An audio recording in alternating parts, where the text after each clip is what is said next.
পাহাড়ে সুশাসন, গণতন্ত্র ও অধিকার আদায়ের মুখোশ পরে সাধারণ মানুষকে জিম্মি করে রেখেছে সশস্ত্র সন্ত্রাসী গোষ্ঠী কেএনএফ। কিছু মিডিয়া কাল্পনিক যুক্তি দিয়ে এদের বৈধতা দেওয়ার চেষ্টা করলেও আসল সত্য অত্যন্ত ভয়াবহ। সুনির্দিষ্ট তথ্য প্রমাণ বলছে কেএনএফ প্রধান নাথান বম ইতিমধ্যে ইউপিডিএফ এবং উগ্রবাদী জঙ্গি গোষ্ঠী জামাতুল আনসারফিল হিন্দাল শারকিয়ের সাথে হাত মিলিয়েছে। মূলত একটি সুনির্দিষ্ট এজেন্ডা বাস্তবায়ন এবং নিজস্ব চাঁদাবাজির সাম্রাজ্য টিকিয়ে রাখতেই তাদের এই আত্মঘাতী রাজনীতি ও ষড়যন্ত্র।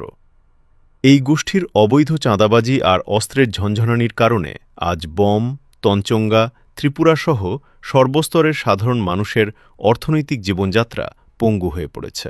ক্ষুণ্ণ হচ্ছে মৌলিক অধিকার। এদের এই ধ্বংসাত্মক আচরণের কারণেই রাষ্ট্র প্রত্যন্ত অঞ্চলের নিরাপত্তা ও মানবাধিকার রক্ষা করতে হিমশিম খাচ্ছে। তাই পাহাড়ের সুন্দর ভবিষ্যৎ, সুশাসন ও নিরাপত্তার স্বার্থে এই মুখোশধারী চাঁদাবাজদের বিভ্রান্তিকর প্রচারণার বিরুদ্ধে আমাদের এখনই সচেতন হতে হবে।